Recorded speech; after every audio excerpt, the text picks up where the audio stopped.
Saya toh.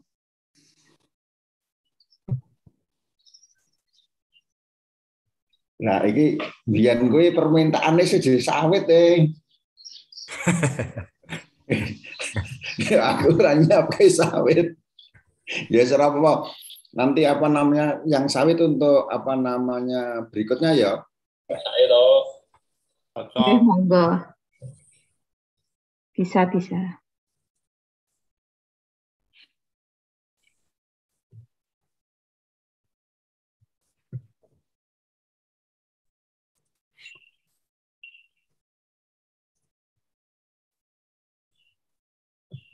Bu Erni, apa kabar Bu Erni? Diumut ke gambar Bu Erni diumut ke. Saya sudah bilang jangan matir Pak Pujo kok konangan dewe. Biasa yang ngumpet. Nanti orang kita gambar. Alhamdulillah bagus, baik. Kok peteng ireng kabeh gambar iki kepriye Bu? Dalam? Kok peteng kabeh gambar iki nang apa kuwi? Mosok komputernya dilaburi ireng.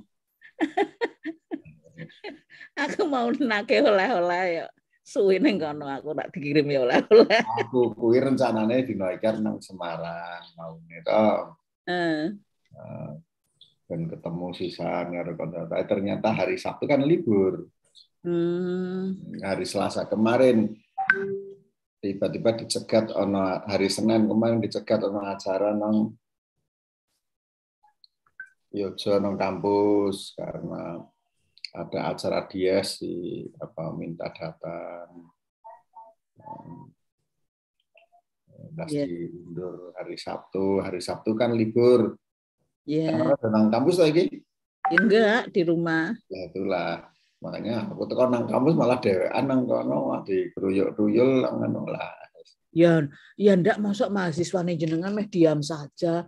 Paling enggak Gunawan ikut juga ke Semarang. Lah ya kan ya mesake wong jatahe ngurus anak-anak malah jodoh melu nang Semarang ngono menyalahgunakan alasan. Ayo makan Semarang. Yes, next time. Iya. Bulan ke apa ke UNES ke kopi jangan lupa. Beres tak gawake. Tak gawake kopi. Sehat toh Bu Erni? Alhamdulillah sehat. Kapan ketemu dongengan. Ya, siap.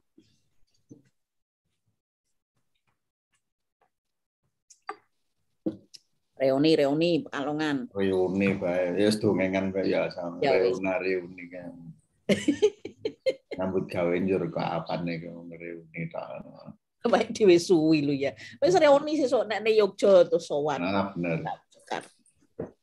Reuni karo Mbah Lurah Gunawan ning ditukoke tongseng nang itu. Kolesterol nggih. Kolesterol. Nganggon ki adem wis saiki. Ini Semarang. Monggo sampun jam 9 mari kita mulai. Oke. Ya. Bu Nino, moderatornya siapa dari mahasiswa Bu Nino? Bu Nino?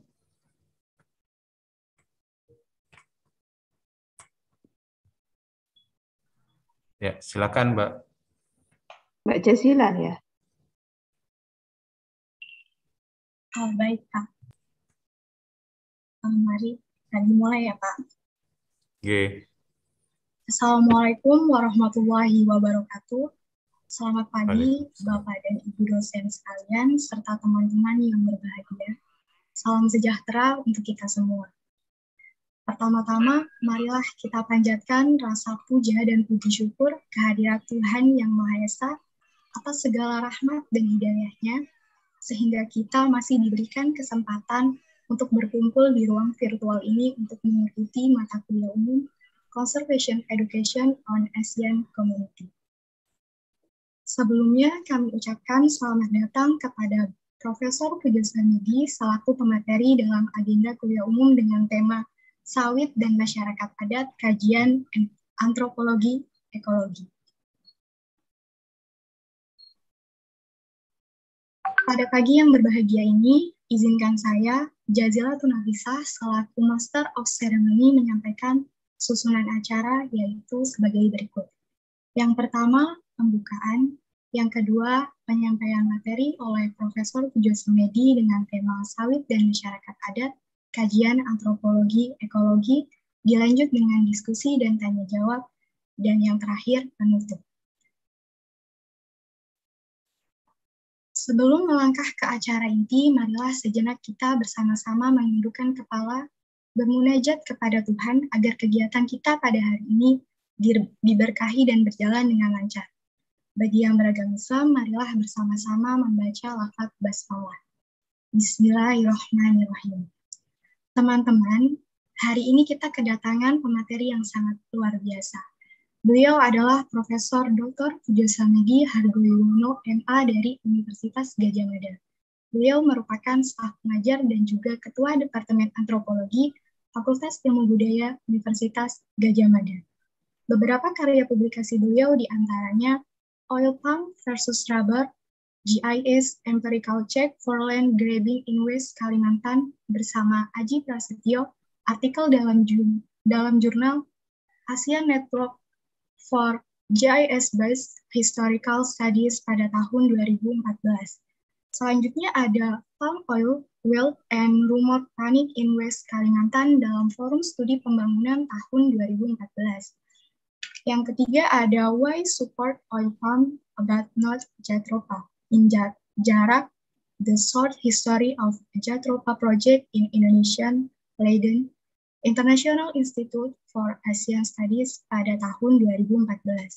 Itulah beberapa karya Profesor Pujo yang relate dengan tema kita kali ini, yaitu sawit dan masyarakat adat, kajian antropologi ekologi.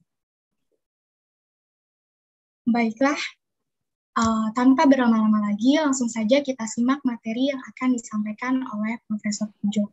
Kepada Profesor Pujo, waktu dan ruang kami persilahkan. Matur nuwun, Mbak. Terima kasih kepada kawan-kawan sekalian di UNES yang bermurah hati untuk mengundang saya, mengajak saya ketemu dalam kesempatan tukar pendapat ini, tukar pengalaman. Nah, mohon ampun saya agak salah komunikasi karena beberapa waktu kemarin informasi yang masuk ke kotak surat saya itu banyak sekali sehingga simpang siur. Jadi sepikiran saya gitu, saya itu diminta untuk menyampaikan gagasan tentang antropologi ekologi gitu, kira-kira seperti itu. Jadi ya wes gitu. Nah, saya siapkan materinya semampunya. Nah, ternyata waktu saya baca lagi diminta untuk tentang temanya tentang sawit. Ini kalau boleh saya minta 2 sesi deh. Jadi sesi yang ini saya akan dongeng tentang antropologi ekologi sebagai bagian awal dari studi saya tentang sawit, dan nanti kalau ada kesempatan berikutnya saya bisa bercerita lebih banyak lagi tentang riset saya dan kawan-kawan yang lain, dan juga sebagian kawan-kawan di UNES tentang sawit di Kalimantan. Karena riset kami tentang sawit ini sudah memasuki tahap yang baru lagi. Saya baru merencanakan riset dengan mahasiswa untuk membicarakan sawit dalam format yang baru, bukan lagi perkebunan tapi pada small scale dan multi cropping. Kita mulai dengan topik yang pertama dulu ya, tentang antropologi ekologi. Saya akan share screen. Nah, bismillah, moga-moga biasanya bisa.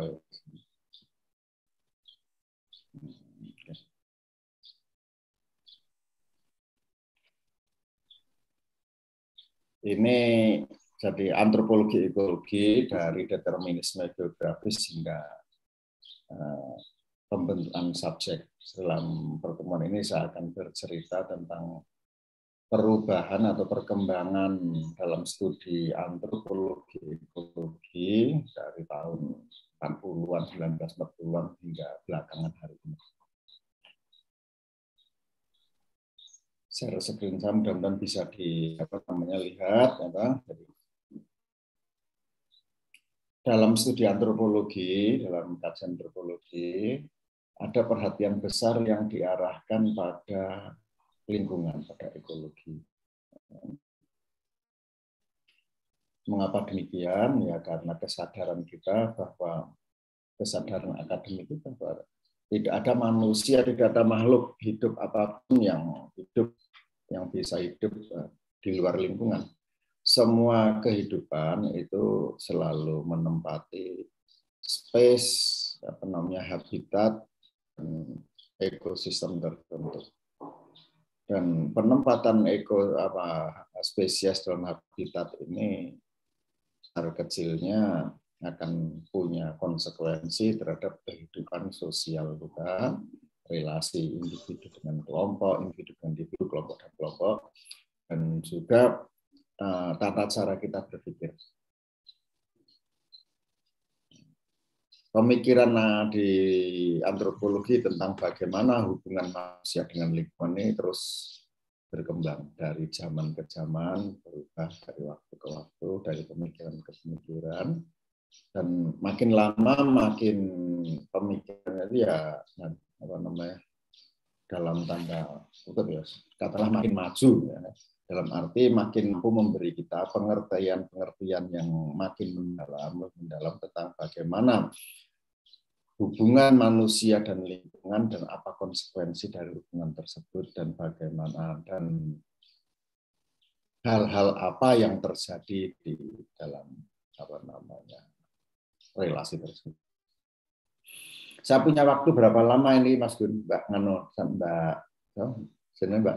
Mbak Master ini, Mbak Jasilatun, Mbak Yasil? Waktunya 40-50 menit, Bro. 40-50 menit, oke lah. Satu nek dongeng lagi, dino iso dongeng terus. Oke, saya lanjutkan. Jadi antropologi ekologi ini pertama ini muncul sebagai respon terhadap pandangan general Eropa sentris yang meninjau kehidupan manusia sebagai seragam unilinear. Jadi dulu para ahli antropologi tahun abad 19 membayangkan bahwa kehidupan manusia itu berubah menurut sejarah, tetapi perubahannya itu unilinear. Semua orang mengalami tahap-tahap sejarah yang sama. Nah, jika kemudian ada perbedaan kehidupan antara satu komunitas dan komunitas yang lain, itu masyarakat dianggap bahwa komunitas yang hidupnya itu nampak sederhana itu dianggap mereka masih berada pada tahapan sejarah atau tahapan evolusi yang lebih rendah dari orang Eropa. Pandangan ini keliru. Lahirnya sama bareng kok satu lebih rendah dan lebih tinggi. Ini lebih merupakan produk dari berpikir kolonialistis dan rasis masyarakat Eropa. Antropologi ekologi juga merupakan respon pandangan Eropa sentris yang berbasis pada pemikiran-pemikiran kitab suci, berbasis pada konsep-konsep perjanjian lama, kitab perjanjian lama yang meninjau manusia dan alam sebagai dua gejala terpisah. Kitab Kejadian, kitab Genesis menceritakan alam diciptakan pertama kali, lantas kemudian manusia diciptakan. Dan manusia diberi peran sebagai wakil penguasa, wakil Tuhan, disebut alam. Jadi diceritakan itu alam itu dibuat untuk manusia, oleh karena itu manusia punya hak atau punya mandat untuk berbuat semau-maunya terhadap alam. Nah, pandangan dikritik. Para ahli antropologi melihat bahwa manusia dan alam bukan dua gejala terpisah. Pada level atau struktur tertentu, manusia dan alam bisa dilihat sebagai dua gejala berbeda. Manusia tidak sama dengan alam, dan keduanya tidak bisa dipisahkan. Contohnya, realita eksistensi manusia sebagai makhluk fisiologis, kita punya fisik, gitu ya, badan kita ya alami, dan kita punya pikiran yang sama sekali tidak alami. Tapi antara fisik manusia dan pikiran manusia tidak bisa dipisahkan. Kalau dipisahkan nanti eksistensi manusia hilang. Yang pula dengan manusia, dengan lingkungannya. Bisa dibedakan bahwa kita itu manusia bukan kebun, tapi kalau manusia dipisah dari kebun, ya nanti eksistensi kehidupannya hilang. Perdebatan di kalangan para ahli pada saat itu, pada akhir abad 19 adalah bagaimana sifat relasi dan bagaimana dinamika yang berlangsung dalam hubungan antara manusia dan alam. Perdebatan ini sudah berlangsung panjang sejak zamannya antropolog dulu, Louis Henry Morgan dan Edward Bernard Tyler hingga sekarang. Dan inilah yang akan kita review. Pandangan pertama antropologi ekologi itu dikenal dengan nama geographic determinism. Para ahli etnologi dan geografi kemanusiaan klasik berpandangan bahwa dalam hubungan manusia alam, manusia ada di bawah dominasi struktur alam. Ahli abad 17 hingga 19 banyak beranggapan bahwa keadaan lingkungan suatu negeri berperan membentuk watak adat istiadat atau bahasanya kebudayaan bangsa penduduk negeri tersebut. Louis Henry Morgan sebagai contoh menguraikan tahap evolusi kebudayaan mulai dari tahap liar, berburu, meramu, bertani menurut corak lingkungan di mana masa tersebut. Orang padang rumput berburu dan menjadi gembala, orang Inuit berburu satwa laut, orang Gunung Kalahari berburu, orang tropis subur bertani. Pandangan ini tentu saja mengsle, bahasa Jogjanya mengsle, bahasa Pekalongannya geseh, tidak akurat, karena tidak cukup untuk menjelaskan fakta bahwa di wilayah tropis ada masa pemburu dan peramu. Dan justru di wilayah padang rumput sepanjang Efrat Tigris, Nil, Gangga, Huanghu, peradaban dibangun di atas pertanian itu muncul. Ini gambarnya kira-kira kayak gini, jadi determinisme lingkungan seperti ini. Dibayangkan bahwa pada masyarakat hutan rimba, yaitu orang hidup menjadi peladang, kemudian pada masyarakat pemburu, masyarakat padang rumput, orang menjadi peternak. Kira-kira seperti itu imajinasinya.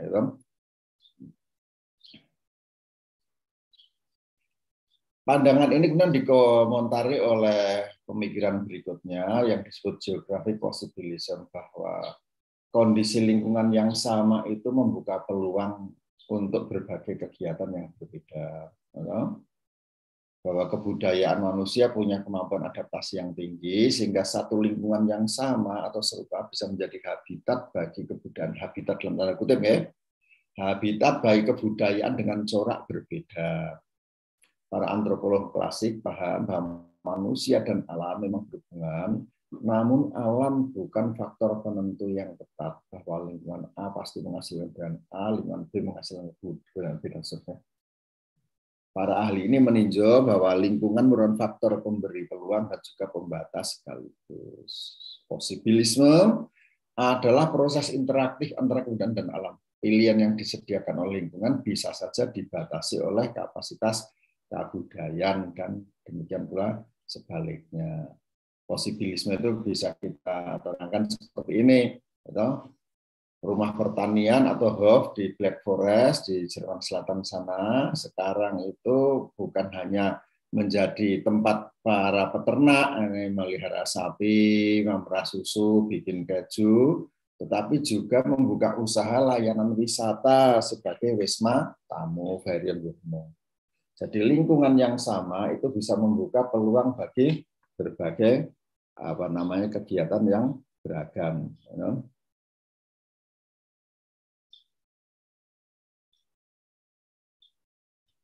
Pandangan ekologi budaya ini pandangan posibilisme itu diterima, tapi kemudian dikembangkan lagi. Nah, bagaimana kapan keadaan suatu lingkungan memberikan pembatasan dan membentuk memformat kebudayaan gitu. Pada tahun 50-an itu ada seorang profesor di Columbia atau mana, Julian Stewart, saya lupa. Namanya Mbah Julian Stewart. Nah, dari risetnya di Amerika Latin, dia itu sampai pada pandangan tentang konsep tentang ekologi budaya. Jadi cultural ecology. Ekologi budaya ini berbeda dari ekologi manusia dan ekologi sosial dalam kerjanya, membangun penjelasan asal-muasal gejala dan pola bukan tertentu yang merupakan ciri dari wilayah tertentu. dan bukan untuk mengembangkan prinsip-prinsip yang bisa diterapkan pada setiap kebudayaan dan keadaan lingkungan. Jadi kritik Gilensworth adalah teori-teori kebudayaan ekologi sebelumnya ya kalian tidak menerangkan apa prinsip yang membuat prinsip-prinsip yang berlaku umum di dalam relasi manusia dengan lingkungan. Ekologi budaya juga berbeda dari pemikiran sejarah kebudayaan yang relativistik dan neo-evolusionistik. Karena mereka menganggap lingkungan berada di luar kebudayaan dan mengikuti asumsi lemah bahwa kebudayaan berasal dari kebudayaan alias sui generis. Jadi dulu itu ada satu pandangan di kalangan para antropolog yang menganggap kebudayaan itu berasal dari kebudayaan. Atau istilahnya sui generis, jadi berasal dari dirinya sendiri. Pandangan ini dikritik oleh para ahli ekologi yang tidak. Kebudayaan tidak lahir dari kebudayaan karena pada satu waktu dulu pasti ada satu keadaan di mana kebudayaan itu belum ada. Lantas dari mana adanya? Tidak mungkin sesuatu yang tidak ada itu menghasilkan sesuatu yang ada. Sesuatu yang ada itu pasti dimunculkan dari sesuatu yang ada sebelumnya. Nah, dari sesuatu yang ada sebelumnya kemudian mengadakan sesuatu berikutnya melalui proses-proses tertentu. Dalam pandangan Gilensworth dan para mahasiswanya, penciptaan kebudayaan itu muncul dari proses adaptasi terhadap lingkungan. Nah, jadi manusia itu, komunitas manusia tidak bisa hidup terpisah dari lingkungannya. Dan relasi manusia dengan lingkungan inilah yang kemudian membangun kebudayaan. Di sini Gilensworth membedakan antara lingkungan atau wilayah di luar, kemudian dengan kebudayaan yang isinya tiga kira-kira tekno-ekonomik atau socio-political organization dan ideologi. Jadi teknologi ekonomi, ya, organisasi sosial politik dan ideologi. Kebudayaan isinya tiga itu, dan tiga unsur kebudayaan itu menumpang pada lingkungan. Metode kerja Gilensworth adalah pertama melihat hubungan antara teknologi produksi, eksploitasi dengan lingkungan. Apa yang dilakukan manusia dengan teknologinya terhadap lingkungan? Yang kedua, mengamati pola perilaku dan kegiatan eksploitasi lingkungan di wilayah tertentu dengan teknologi tertentu. Dan di sini diidentifikasi bagaimana kegiatan eksploitasi lingkungan itu membentuk relasi sosial.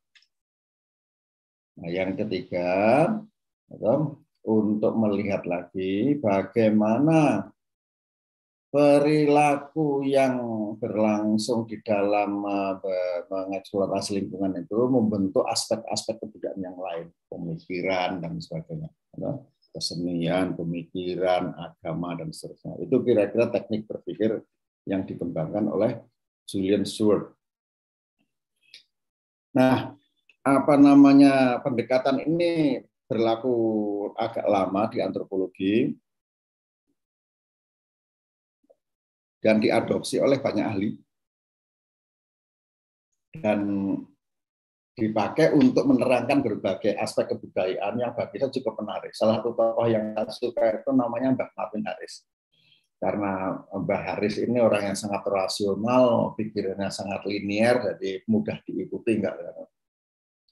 Dengan menggunakan pendekatannya Gilensworth, Mbah Harris ini mencoba menerangkan berbagai aspek kehidupan dunia, mengapa sampai ada pembunuhan tukang sihir, mengapa orang Hindu tidak boleh makan daging sapi, mengapa orang Yahudi ortodoks dan kemudian Kristen ortodoks, orang Islam tidak boleh makan daging babi, makan daging babi yang tidak boleh ya, bukan makan babi. Karena kalau larangan makan babi itu berlaku generik untuk semua manusia. Tidak ada manusia yang boleh makan babi, karena kalau babi dimakan ya nanti babinya menggigit balik, gitu kan? Jadi yang tidak boleh itu makan daging babi. Orang Islam. Harris mencoba menerangkan hal ini. Penjelasan Harris adalah mengapa orang India tidak boleh makan daging, orang Hindu tidak boleh makan daging. Ya, karena adaptasi terhadap lingkungan. Dulu itu orang Hindu, orang India makan daging sapi. Cuma setelah masyarakat India mengalami peningkatan populasi, perubahan klimat sehingga India makin kering dan tenaga sapi ini lebih banyak diperlukan untuk kegiatan pertanian, muncul ideologi baru, gagasan baru, strategi berpikir baru bahwa sapi ini akan lebih menguntungkan kalau dibiarkan hidup, ya bisa dipetik tenaganya untuk bajak sawah, bisa diambil susunya untuk makanan sehari-hari daripada dipotong dan langsung mati. Jadi krisis lingkungan pada pemanasan global di 10.000 tahun yang lalu atau sebagainya itu membuat daging sapi menjadi mahal secara ekologis. Akan lebih hemat, lebih menguntungkan kalau sapi ini dipelihara hidup daripada dipotong, dimatikan. Jadi bagi masyarakat India, sapi akan lebih menguntungkan jika dibiarkan hidup daripada dijadikan makanan instan. Nah, tentu saja kalkulus ekologis ini akan lebih diterima dan dipatuhi masyarakat jika dinyatakan sebagai kehendak ketuhanan daripada sebagai hasil perhitungan rasional. Para rahib, para brahmin itu benar mengatakan ini perintah Tuhan, sudah jangan ngeyel gitu. Karena kalau dikatakan wah ini perintah para raja, sebaiknya sapinya biar hidup, nah, orang itu masih suka ngeyel. Bagi masyarakat India kontemporer, kalkulus ekologis terus masih berlaku, gitu, karena sapi menjadi alat pembajak di sektor pertambangan. Lebih murah menggunakan sapi daripada traktor mesin. Sapi juga menjadi sumber bahan bakar yang penting di lingkungan di mana bahan bakar kayu itu sudah sangat langka. Bahwa teletong sapi itu bisa juga dijadikan bahan bakar, serta juga bisa dijadikan bahan bangunan untuk lepo dinding, basa Jawane nggo lepo tembok. Dan sapi hidup yang betina itu menjadi sumber makanan rakyat sehari-hari. Susunya diperas jadi makanan. Nah, agar populasi sapi tidak meledak dan produksi susu sapi tinggi, para peternak India itu ternyata secara sengaja dan diam-diam menelantarkan anak sapi jantan. Agar jumlah populasi sapi di India itu lebih banyak yang betina daripada yang jantan. Karena sapi jantan tidak bisa menghasilkan susu. Sapi tua dan mati tetap dimanfaatkan sebagai makanan kaum Harijan. Dan kulit sapinya diolah menjadi bahan baku industri kulit. India ini adalah salah satu negeri pengekspor kulit dan baku untuk sepatu yang unggul. Lewat studinya, Marvin Harris mengungkapkan bagaimana pranata religius yang mistis dapat diterangkan secara logis. Dengan pendekatan ekologi budaya ini berbagai hal yang kita anggap mistis, ini perintah Tuhan, ini goib, itu bisa diterangkan. Nah, bagi saya ini penting dalam antropologi karena antropologi itu adalah exercise akal sehat, ya. Jadi exercise rationality exercise. Basis antropologi itu dua, yang pertama adalah rasionalisme, kita berpikir dengan cara yang nalar, yang kedua empirisme. Pemikiran yang nalar ini kita arahkan pada gejala-gejala dengan bukti yang empirik.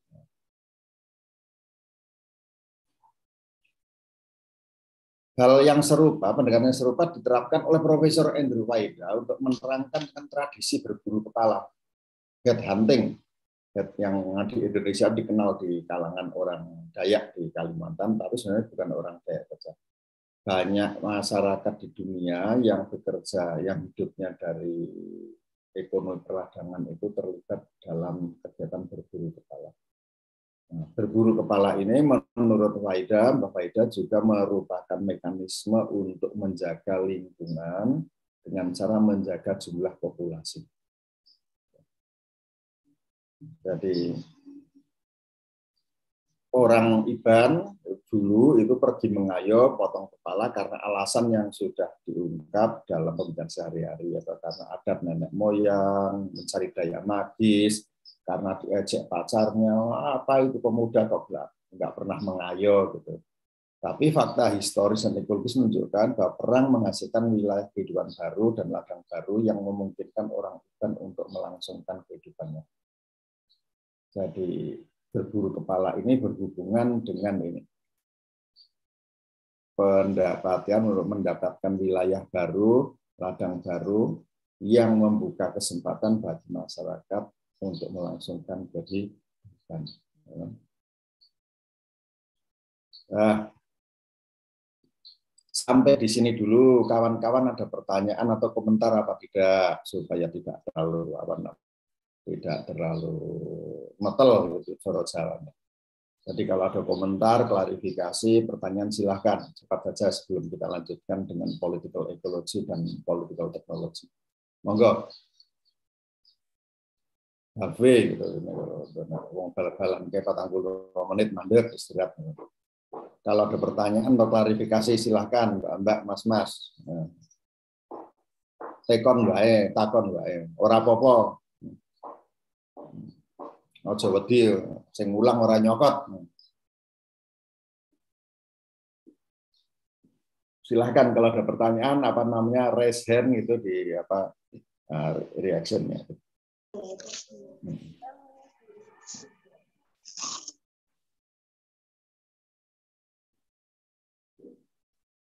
Ono ora ngertakon.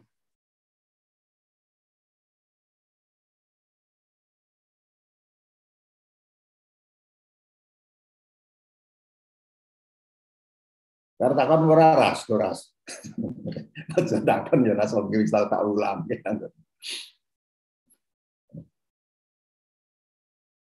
Silakan kawan-kawan dari mahasiswa UNES yang mau bertanya.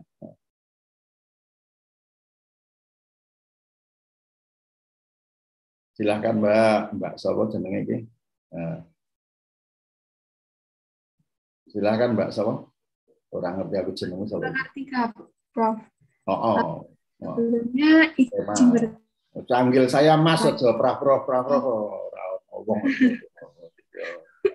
Takon Mas ngono ya, silakan ngono. Silakan. Sebelumnya izin bertanya terkait tadi kan kalau di India sapi itu seperti disakralkan. Nah, kalau menyembelih ternak gitu kan katanya meningkatkan beban ekologis. Nah, meningkatkan beban ekologis itu maksudnya seperti apa ya, Prof? Soalnya saya masih kurang paham terhadap hal tersebut. Mungkin itu. Ya, maksudnya begini, maksudnya begini, Mas. Jadi kalkulus atau perhitungan ekologis mengatakan bahwa sapi itu akan lebih menguntungkan kalau dibiarkan hidup daripada dimatikan. Dipotong itu disembelih kan dimatikan, no? Karena kalau dimatikan itu ya hanya menghasilkan daging, sekali makan setelah itu hilang, energinya hilang. Tapi kalau sapinya dibiarkan hidup, maka dia masih bisa dipakai untuk membajak sawah, menyangkap energi baru. Kalau sapinya betina menghasilkan susu menjadi sumber energi baru.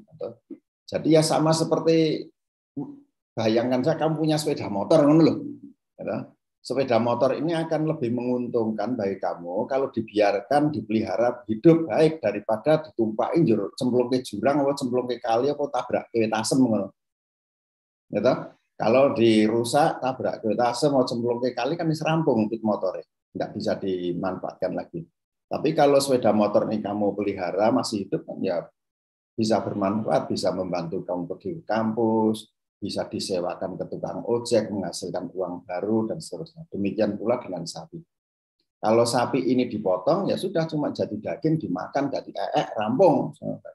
Tapi kalau dibiarkan hidup, ya susunya bisa diminum, dijadikan keju, tenaganya bisa dipetik untuk membajak sawah, teletongnya bisa dikeringkan jadi bahan bakar atau dipakai untuk lepo, baru nanti setelah sapinya tua dipotong, itu dagingnya dimakan, dikasihkan makan sama orang harijan, orang kasta bawah, kulitnya dijadikan sepatu. Nah, cuma kalau dikatakan bahwa ini perhitungan ekologisnya kayak gini, ya orangnya ngeyel, urusan ekologis, akhirnya dibikin saja gitu. Ini perintah Tuhan. Nah, di perintah Tuhan kan wong do nganut. Nah, akhirnya gejala yang semula itu yang pada prinsipnya itu adalah gejala ekonomi dan ekologis itu berubah menjadi gejala yang mistis ngono dawuhe Gusti Allah kira-kira cara Jawane. Nang janjane ora. Nek jare para ahli ekologi janjane ya sejatine kuwi ya semeng urusan kehidupan, urusan adaptasi terhadap lingkungan. Cuma kalau orang itu dikatakan ini adaptasi lingkungan, wong ki ngeyel, dasare menungso ki ngeyel. Kenapa ngeyel nanti pada teori yang berikutnya. Ngono ya, Ma, kira-kira ya. Ono meneh Dito mau tanya silakan, Dit. Saya izin bertanya, Pak. Tadi kan disebutkan bahwa dalam antropologi, dalam memandang suatu kan harus selalu rasional, semacam tadi masalah sapi di India. Dan itu kan dikaitkan dengan hal mistis. Tapi sebenarnya ada alasan ekologis terhadap sapi tersebut. Nah, di Indonesia sendiri kan khususnya di Jawa banyak sekali kebudayaan-kebudayaan mistis. Apakah juga bisa dipandang dengan cara yang berbeda, dengan cara antropologi, sehingga memunculkan suatu fakta yang rasional, Pak? Terima kasih. Ya benar, ya banyak yang mistis, ya. Harus bisa. Kalau antropolog tidak bisa menerangkan secara nalar, ya berarti antropolognya gagal. Jadi kalau antropolognya tidak bisa menerangkan hal-hal yang magis dan mistis menjadi hal yang nalar, berarti antropolognya cuma makan gaji buta. Atau mangan duit pemerintah, duit APBN, dibayari berbulan, bulang, dikuangan nganti apa rane wareg, neng ora nyambut gawe apa-apa. Gawean antropologi akan mungkin nerangke lha menungso kok nganti percaya karo demit piye to, percaya karo tuyul itu gimana? Tuyul itu enggak ada. Kok ana percaya karo jin ngono wong dikon rapat keuangan koperasi kok lah membahas jin ini uangnya dicuri tuyulnya napa iki. Jadi tugas antropolog itu adalah menjaga akal sehat, mencoba menerangkan kehidupan dunia mengikuti tata berpikir yang nalar berbasis pada empirisme. Kalau sampai ada hal-hal yang sepertinya mistis dan dibiarkan mistis, antropolognya tidak ngomong apa-apa, ya antropolog menganggur. Gaweane mung meden-medeni mahasiswa tapi ora nyambut gawe apa-apa. Kalau istilahnya guru saya dulu, Mbah Lukman Sutresno kagunganipun utek mboten dipun agem. Ngerti ora kagunganipun utek mboten dipun agem ngono, Is. Kamu anak mana, Is? Saya orang Grobogan. Ya bisa bahasa Jawa ta, kagunganipun utek mboten dipun agem, ngerti ora? Saged basa Jawa nanging mboten ngertos arti ini, Pak. Laduh Cilaka Grobogan ora iso Jawa Krama. Otaknya kagak dipakai, Nang. Ora Betawi nang. Lah itu pantangan itu. Bagi saya tuh ya sing jenenge menungso itu diwajibkan oleh Gusti Allah itu untuk berpikir afala takilun, apa sampean kagak mikir, mikirnya kepriye ya, saya antropolog mikir kan bicara antropologi basisnya pertama empirisme dan kedua rasionalisme, fieldnya kebudayaan. Ono kira-kira Is. Baik Pak, terima kasih.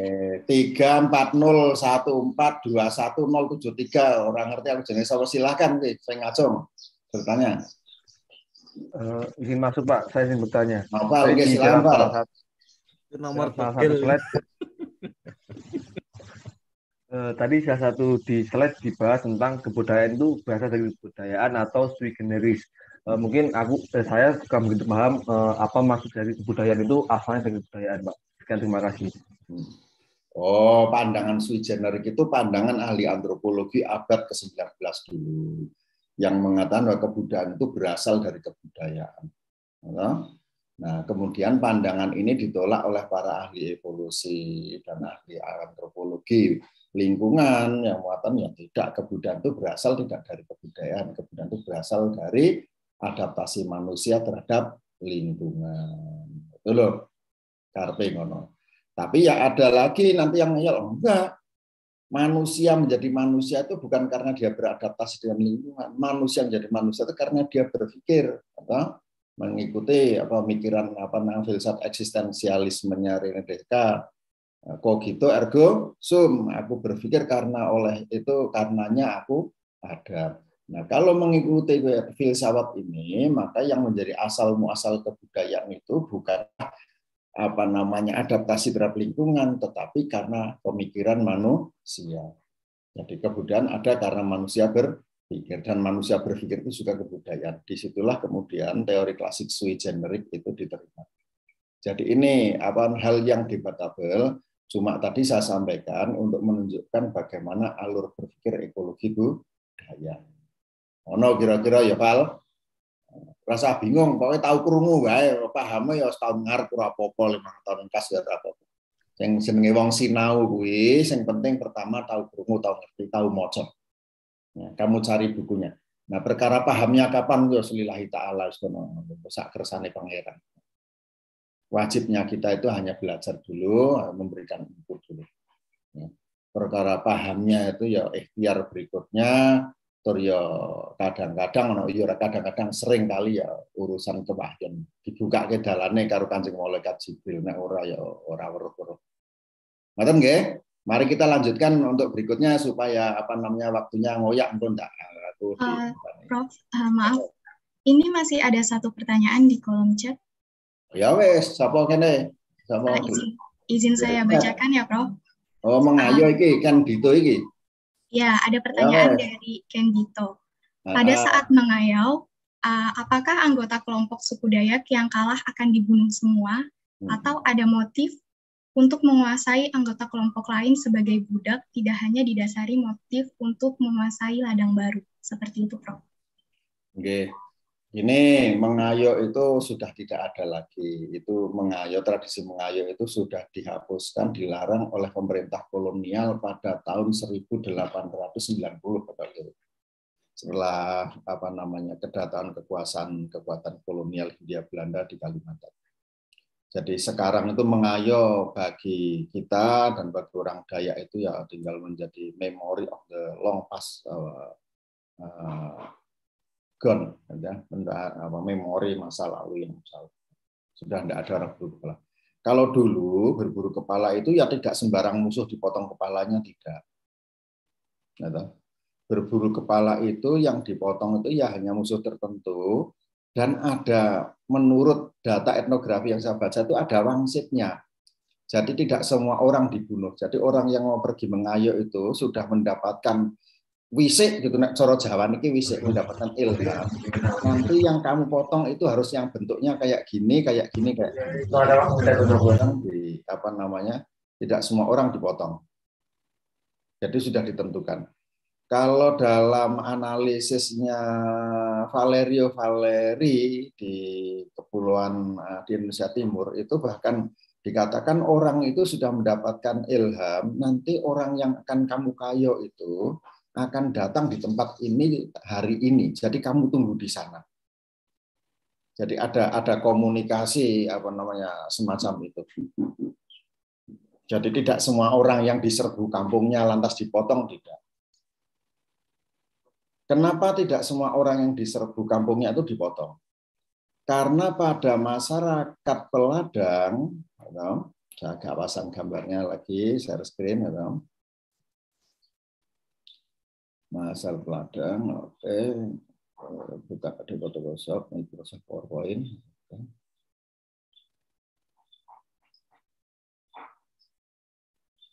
Karena pada masalah peladang,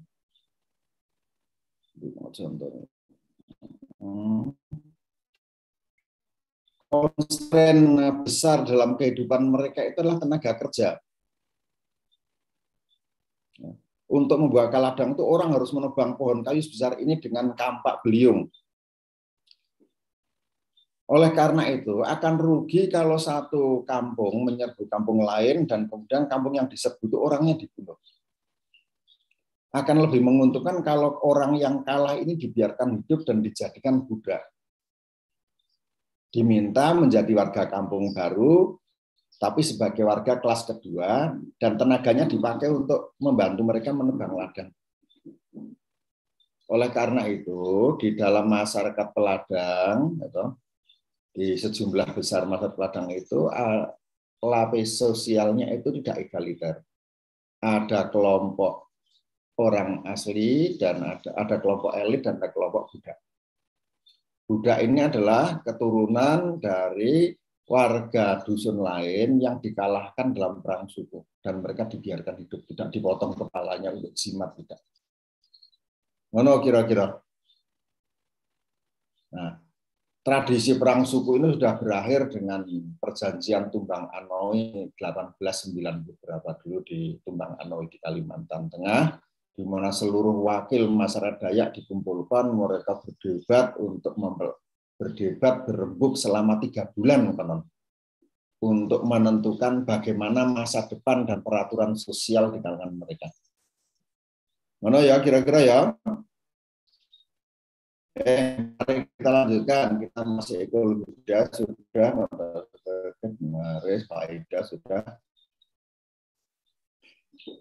Pendekatan berikutnya adalah yang muncul pendekatan ekologi. Anggun nanti pertanyaan nanti ya Gun, aku tak pendekatan ekologi budaya mendapatkan komentar baru, mendapatkan kritik baru dari pemikir-pemikir berikutnya yang mengembangkan ekologi politik. Konsep ini pertama kali dimunculkan oleh antropolog Ergolf ya, untuk mengungkapkan peran penting peraturan-peraturan hukum yang menentukan siapa memiliki apa dalam mengatur akses terhadap sumber daya yang terbatas. Jadi proses adaptasi manusia terhadap lingkungan itu ternyata dijalankan melalui peranata-peranata sosial hukum, diatur siapa yang boleh buka ladang, siapa yang tidak boleh buka ladang, ini diatur secara politik. Gagasan ini dikembangkan oleh Wolf dalam studinya mengenai masyarakat di Pegunungan Alpen yang hidup di lingkungan alam dengan sumber daya padi gembala dan lahan pertanian yang amat terbatas.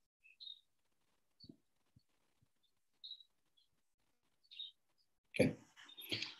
Gambar ini saya ambil dari Alpen, dari Swiss. Di sini para petani punya kesempatan untuk mengembalakan ternaknya di padang rumput di gunung pada musim panas, jadi summer pasture. Nah, padang rumput ini dimiliki secara kolektif, kemudian dibagi penggunaannya secara bergiliran, bukan milik pribadi padang rumput ini, tapi milik kolektif, milik komunitas, dan dibatasi. Ini tahun ini yang pakai ini siapa, tahun depan siapa, dan digilir mubeng. Pengamatan draft fakta itu membawa Ergolf pada pandangan bahwa penggunaan sumber lingkungan ini diatur oleh, ya dijalankan lewat peraturan-peraturan, lewat kekuasaan, lewat politik. Gitu. Dalam lingkungan seperti di Alpen ini, relasi antara manusia dan lingkungan dapat dilihat sebagai hasil dari tarik-menarik yang terus berlangsung antara lingkungan yang dikelola secara terpusat dan masyarakat yang melengkapi dirinya dengan tatanan kompleks dan yang sering bisa kontradiktif satu dengan yang lain.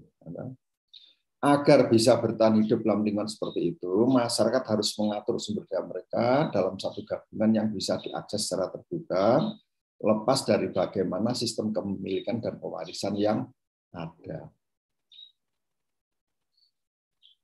Jadi pegunungan Alpen, padang rumputnya itu tidak dimiliki secara pribadi dan tidak bisa diwariskan kepemilikannya kepada generasi berikutnya melalui sistem perkawinan dan keturunan. Padang rumputnya dimiliki oleh komunitas dan penggunaannya diatur oleh pengatur kampung, oleh kepala kampung dan musyawarah kampung, diatur secara politik.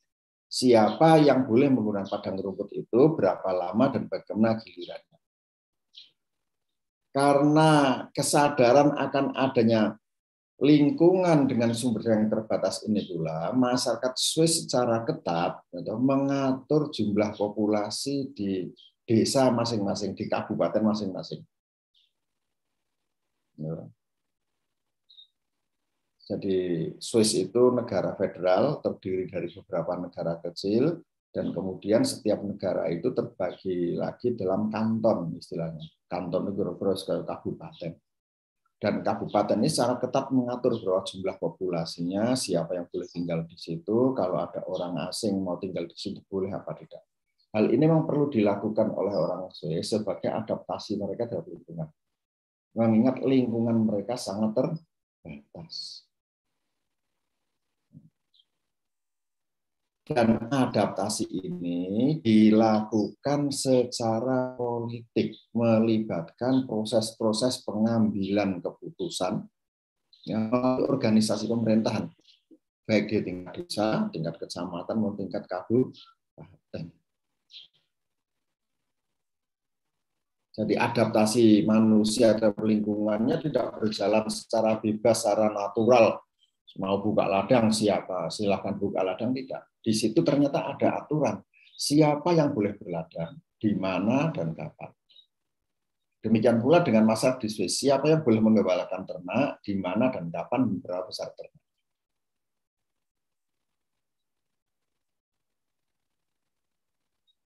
Ya, dari satu hal ini saya harap kalian bisa mulai mengerti bagaimana adaptasi manusia lingkungan itu tidak berjalan begitu saja. Adaptasi lingkungan ini berjalan mengikuti peraturan-peraturan tertentu, peraturan-peraturan hukum.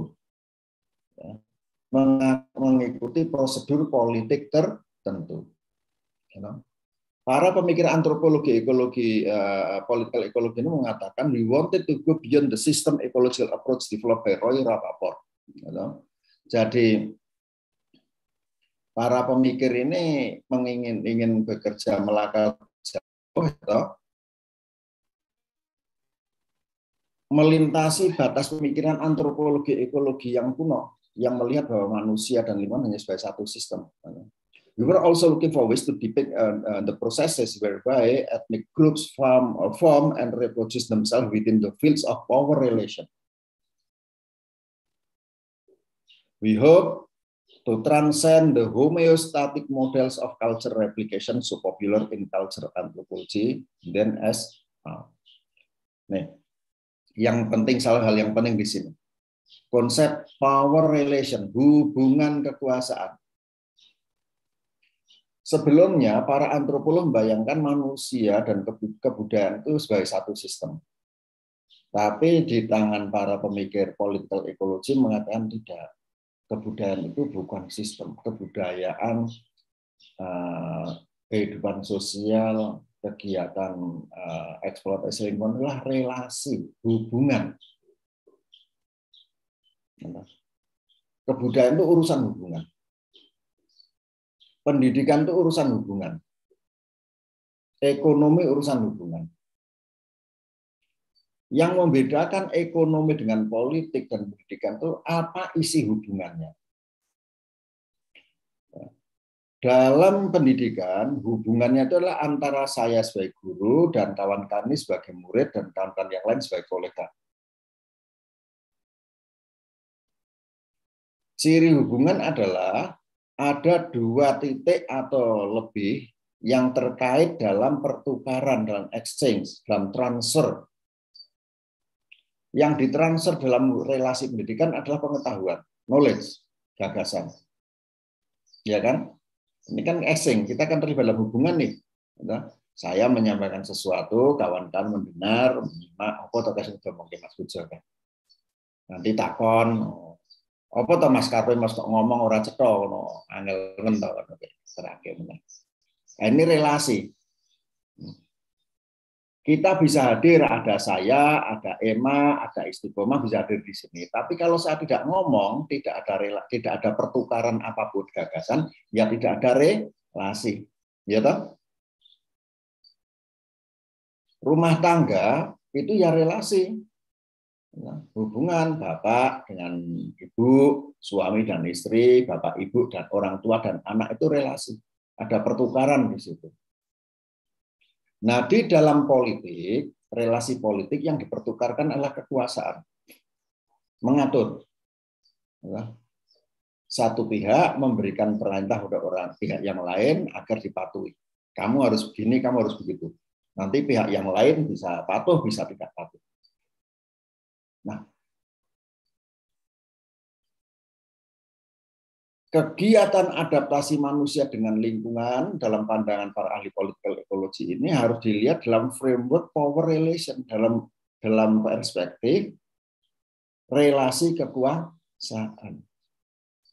Orang tidak bisa demikian saja pergi ke laut menangkap ikan, tidak. Di situ ada relasi kuasa. Buktinya apa? Orang Vietnam tidak bisa menangkap ikan di perairan Indonesia, kan? Kemudian orang dari Pekalongan tidak bisa semena-mena menangkap ikan di perairan yang merupakan kawasan di bawah batas 6 mil di Kalimantan Selatan. Nanti ditangkap oleh polisi perairan di sana dan seterusnya dan seterusnya.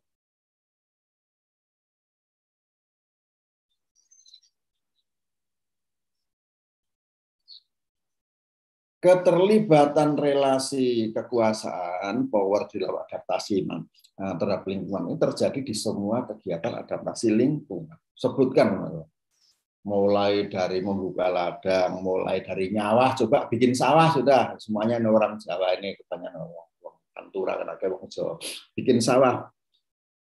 Sawah itu bukan semata-mata adaptasi terhadap lingkungan, di situ ada peraturan. Yang boleh membuka sawah, mencangkul sawah itu kan pemiliknya saja. Kalau bukan pemiliknya, tidak boleh. Kalau bukan pemiliknya, berarti ya orang itu menyewa dari pemiliknya. Membayar, ada relasi kuasa. Kalau bukan pemiliknya dan bukan penyewa dan bukan pekerja di sawah tersebut, kemudian membuka sawah di situ, ya nanti ditangkap polisi dengan tuduhan menyerobot tanah. Orang membuka hutan itu tidak semena-mena lantas membuka hutan.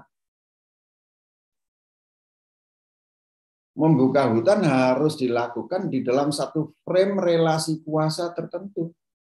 Kalau tidak diizinkan melanggar norma kuasa ini, ya nanti katakan orang ini bukan pembuka hutan, tapi pembalak liar. Penjara liar seperti ketika reformasi berjalan di Indonesia tahun 98 dulu, hutan di Jawa ini habis dijarah oleh petani. Nah, petani ini dikatakan sebagai penjara hutan. Kemudian orang Kalimantan yang membuka ladang dikatakan sebagai peladang liar. Gitu. Ini relasi kuasa. Karena pemerintah mengatakan hutan itu hutan milik saya.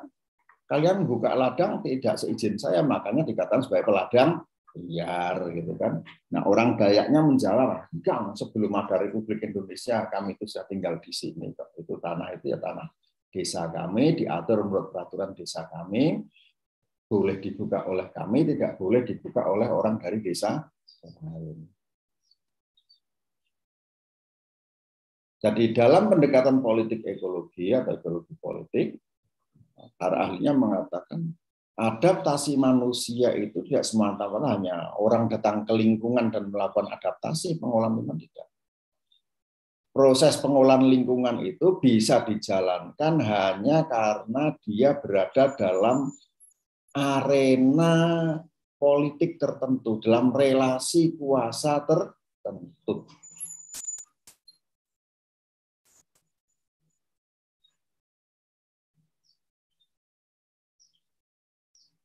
Sampai di sini, ada pertanyaan atau komentar tidak? Kalau saya sampaikan detailnya nanti terlalu lama. Silakan Mbak Sopo iki, Mbak 3400111. Iya baik Pak, perkenalkan nama saya Anisya Ramadhani dari Prodi Pendidikan Sosiologi dan Antropologi Pak. Sebelumnya izin bertanya Pak, apakah kearifan lokal dalam pelestarian mata air termasuk contoh antropologi lingkungan, Pak? Terima kasih.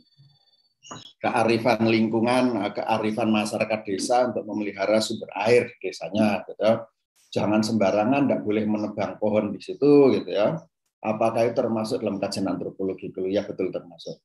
Dan apakah itu political ecology? Ya, political ecology. Karena di situ orang kampung melakukan exercise kekuasaan. Pohon ini harus dilindungi, tidak boleh ditebang. Nah, cara mengharuskannya itu kalau diomongkan, nanti kalau ditebang airnya surut dan sebagainya, itu orang kan ngeyel. Katanya ini pohon ini ada jinnya, ada danyangnya. Nah, kalau nanti ditebang, danyangnya marah, seluruh kampung nanti kena penyakit, meninggal kabeh. Mencret kabeh, pegering kabeh. Nah, jadi sama seperti tadi strategi sapi suci tadi. Nah, atau babi haram. Udah ini kalian jangan dirusak pohon ini, karena ada jinnya, ada roh penunggunya. Nah, di sini ada permainan kekuasaan. Apa ciri relasi kuasa? Ciri relasi kuasa itu adalah ketika salah satu pihak bisa mengatakan tidak boleh atau harus. Kelas ini juga relasi kuasa, saya mengatakan kalian harus duduk tenang ya, mendengarkan saya ngomong, jangan ngomong sendiri-sendiri. Jadi saya melakukan power exercise di sini. Ngono mau sabarane Anissa jadi penjagaan sumber air itu ekologi budaya, ya ekologi politik, adaptasi manusia terhadap lingkungan, dan di situ ada power exercise, ada power relation. Yang kedua 009, silahkan lanjutkan. Baik, terima kasih Bapak. Perkenalkan, nama saya Anggun Harisyatul Muslimah, mahasiswa Prodi Pendidikan Sosiologi dan Antropologi. Saya izin bertanya 2 pertanyaan, Bapak. Yang pertama, saya ingin bertanya, mengapa ahli antropologi harus meminjam teori evolusi untuk menjelaskan perkembangan sosial budaya masyarakat? Dan untuk pertanyaan yang kedua, apakah dalam penetapan atau pembentukan peraturan di Swiss, dari pihak pemerintahnya melibatkan rakyatnya dalam menentukan keputusan, atau justru penetapan peraturan tersebut dilakukan sepihak oleh pihak pemerintah? Karena mengingat peraturan tersebut dibuat dengan tujuan untuk mengatur tata kehidupan masyarakat di pegunungan Alpen, Bapak. Terima kasih. Ya. Oke, kenapa para ahli antropologi mengikuti pemikiran evolusi? Itu ya lagi zamannya. Saat itu sedang tren akhir abad 19 dan awal abad 20 itu sedang tren pendekatan evolusi biologis. Jadi dulu bian banget ono seneng Mbah Darwin ngono. Wis tau krungu Mbah Charles Darwin karo Mbah Lamarck. Mbah Darwin ini seorang pemikir besar dalam ilmu hayat, dan dia menampilkan teori yang sangat kontroversial dan baru dan benar, bahwa makhluk hidup itu tidak lahir dari sononya, itu sudah seperti ini. Makhluk hidup, spesies itu hadir seperti sekarang kita saksikan melalui proses evolusi. Nah, tentu saja pandangan Mbah Darwin ini kontroversial karena banyak ahli kitab suci, para rabi, para rohib, para pendeta yang mengatakan, wah itu bertolak belakang dengan kata kitab suci. Menurut Tuhan, manusia itu diciptakan sebagai imago Dei, jadi image Tuhan, gambaran Tuhan sempurna, apik. Udah kayak gini, nggak mungkin manusia kok evolusi asalnya dari munyuk ngono ya. Hebat. Tapi Darwin benar. Sejauh kita berpikir mengikuti akal sehat dan empirisme benar. Nah, diilhami dari pandangan Mbah Darwin, Mbah Lamarck, dan kemudian Mbah Herbert Spencer, itu para ahli antropologi, kalau fisik manusia dan spesies saja berubah secara evolusi, maka kebudayaan yang merupakan topik kajian antropologi ini sudah berubah secara evolusioner. Buktinya apa? Buktinya sama-sama manusia, tapi ternyata kebudayaannya, lifestyle, everyday life formatnya itu berbeda-beda. Nah, apa yang menyebabkan perbedaan ini? Yaitu proses evolusinya. Jadi itu kira-kira awal mulanya biyen ngono kowe. Nah, sekarang evolusi ya masih dipakai, masih tidak, kayak saya enggak pakai evolusi lagi. Ngono ya. Kemudian ketika pemerintah menentukan satu kebijakan yang berkaitan dengan orang banyak, apakah dia itu mendengarkan orang banyak atau mendengarkan omongan perusahaan? Oke, Kuliah berikutnya nanti kalau kita berkesempatan kita diskusi bukunya Profesor Joshua Barkan, Corporate Mandate. Mbah Barkan ini atau ya sekalian panggilnya Pak Adi Barkan, Pak Adi Barkan ini Joshua, Yos ini seorang ahli geografi kemanusiaan, human geographer, dan dia berteori tentang bahwa ternyata pemerintah dan swasta itu sejak zaman dulu itu sudah kong kali kong, gandeng konco, coro Jawa. Walaupun pemerintah itu mengatakan membangun kekuasaannya di atas mandat konstitusional dipilih oleh orang banyak, dan perusahaan korporat membangun mandatnya berdasarkan kepenguasaan kapital, kedua belah pihak ini ternyata sudah gandeng konco, sudah bersahabat erat, berkolaborasi atau berkolusi sejak lama. Bahwa pemerintah, mandat pemerintah untuk memakmurkan kehidupan rakyat, jadi kita milih gubernur, kita milih presiden itu kan diberi mandat, jenengan kula pilih di presiden dengan tugas untuk memakmurkan kehidupan kami. Dan mandat ini disepakati dalam Undang-Undang Dasar Konstitusional namanya. Oke, sesuai dengan konstitusi kami milih Mbah Jokowi, Pak D. Jokowi sebagai presiden, tugasnya Pak Presiden adalah memakmurkan rakyat bersama. Ini mandat rakyat untuk pemerintah, memakmurkan kehidupan rakyat.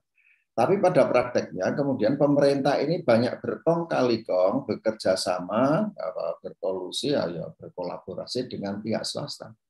Mandat untuk memakmurkan kesejahteraan rakyat itu diserahkan pemerintah kepada swasta. Dengan alasan karena swasta bisa membuka lapangan kerja, bisa terlibat dalam proses produksi. Akibatnya, pengambilan keputusan yang menyangkut nasib orang banyak sering diputuskan antara pemerintah dan perusahaan tanpa mendengarkan dulu, tanpa meminta pandangan rakyat banyak dulu. Itu nasib yang terjadi itu hal yang terjadi ketika Indonesia membuka perkebunan. Tanah perkebunan di Jawa pada masa kolonial dan di luar Jawa pada masa Orde Baru dan hingga hari ini, itu seringkali dibuka berdasarkan kesepakatan pemerintah dan pengusaha. Rakyat itu hanya dijadikan embel-embel atau istilah zaman Orde Baru pelengkap penderita saja atau objek penderita atau pelengkap penderita ini bahasa Indonesia. Monggo abang-abang lambe sudah rakyat sudah kami ajak omong lewat sosialisasi istilah itu. Sudah kami sosialisasikan, sudah kami omongkan ke rakyat. Tapi sama sekali tidak ditanya dengan sistematis dan jelas dan bisa dipertanggungjawabkan bahwa rakyatnya setuju apa tidak. Dalam banyak hal pemerintah itu mengambil langkah pendek, langkah pintas, shortcut. Dia itu merasa dirinya sebagai wali masyarakat, sebagai wakil masyarakat. Apa yang dikatakan pemerintah, apa yang dikatakan Pak Bupati, yaitu itulah kata-kata rakyatnya. Dan ini menurut Joshua Barkan dan menurut para ahli politik ekonomi keliru. Apa yang dikatakan oleh Pak Bupati tidak dengan sendirinya merupakan kata-kata rakyatnya. Pak Bupati itu mulutnya cuma satu, rakyatnya mulutnya jutaan. Ya kan? Apa yang dikatakan oleh Pujo itu tidak dengan sendirinya merupakan pandangan dari kelasnya, dari kelas ini, ya toh? Wong nyatane cangkem kuming siji, mulut kuming siji, sementara di kelas ini ada 221 orang, lain jidat, lain pendapat, lain mulut, lain pandangan, lain kata-kata. Nah, sehingga dalam relasi politik ekonomi antara pemerintah dan kebijakan-kebijakan yang mengubah lingkungan dan berpengaruh terhadap nasib orang banyak itu tidak selalu itu diputuskan secara demokratis melibatkan pandangan rakyat. Banyak yang dari jalan pintas itu kesepakatan pengusaha dan pejabat. Itu yang menjadi sasaran kritik dari kerja politik ekonomi. Mana ya kira-kira ya? Sama mana iki? 1041. Izin bertanya, Pak Pujo. Langsung katakan. Ya, tadi kan sudah disebutkan juga bahwasanya ada sebuah peraturan yang mengikat dalam mengolah sawah atau ladang contohnya di penggunaan alatnya sendiri begitu. Dan tadi juga sudah disinggung sama Pak Pujo sendiri bahwasanya dulu pada saat kolonial atau apa gitu dalam pengambilan keputusan itu hanya ada pemerintah dan penguasa. Kalau misalkan kita kembali Pak sebelum adanya penjajahan, apakah sudah ada juga gitu sebuah relasi kuasa dalam pengolahan sawah atau ladang, atau relasi kuasa ini hanya muncul baru-baru begitu? Terima kasih Bapak. Oke. Relasi kuasa itu ya sudah muncul sejak zaman dulu. Sejak manusia yang pertama muncul itu sudah ada. Buktinya ada orang yang punya pengaruh atau diberi hak atau mengklaim bisa mengatur seluruh kampung. Relasi kuasa di pedesaan Jawa itu sudah ada sejak zaman prekolonial dulu. Buktinya apa? Buktinya adalah di dalam prasasti-prasasti Jawa dari abad ke-9 dan ke-10, kalian belajar sejarah dan belajar arkeologi, itu di sana banyak dimuat pernyataan ini sawah milik siapa, berapa luasnya, berapa tumbak, dan kemudian berapa besar pajaknya. Sawah ini dihadiahkan oleh raja kepada pendeta Pujo dan pendeta Gunawan, hasilnya dipakai untuk mengongkosi candinya, sehingga tidak ditarik pajak. Nah, prasasti ini menunjukkan bahwa pada abad ke-8, ke-9 Jawa dulu ya sudah ada relasi kuasa. Ya di mana ada raja ya sudah ada relasi kuasa. Bahkan jauh sebelum ada kerajaan ketika manusia itu masih hidup dalam suku-sukunya, relasi kuasa sudah ada. Ciri relasi kuasa itu apa? Ketika salah satu manusia itu bisa mengatakan kalian tidak boleh atau kalian harus, itu relasi kuasa. Dalam rumah tangga itu ada relasi kuasa, gitu. Wong nyatane sapa iki sing nembe takoni sapa iki jenenge? Elsa. Nyatane ibumu ki iso ngatur kowe, "Sa, nanti pulang jam 9. Kalau jam 9 malam belum pulang, tak kancingi kon jero turu nang latar." Itu relasi kuasa, power exercise. Kamu dipaksa untuk mengikuti kemauan ibumu, walaupun sebenarnya kamu inginnya lain lagi. Jam 9 itu kan dulu gelap, bahaya, harus dari rumah. Sekarang lampu itu sudah gemerlap di mana-mana. Saya mau di luar sampai jam 2 pagi pun terang dunianya dan tetap aman. Pikiranmu seperti itu, ibu berkata, tidak boleh jam 9 harus masuk rumah. Dikunci dari dalam, cekrek. Itu relasi kuasa. Dalam rumah tangga ada relasi kuasa, dalam pendidikan relasi kuasa, dalam agama ada relasi kuasa, dalam politik apa meneh, parlemen apa meneh, dalam polisi dan tentara dan pemerintah. Pemerintah itu kan isinya mau mengatur kabeh, harus bayar pajak, harus pakai KTP, harus pakai SIM, pakai STNK, ya toh? Kuasa kabeh. Dah, mari kita lanjutkan. Kita nanti jam piro, Mbak moderator? Kalau sampai 10.40, Pak. Sampai 10.40, oke. I still have 30 minutes. Kita lanjutkan, nggih.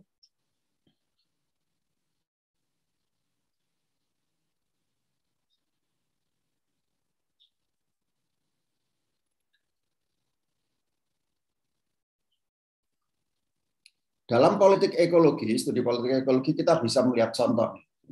Bagaimana relasi kuasa itu bermain dalam hubungan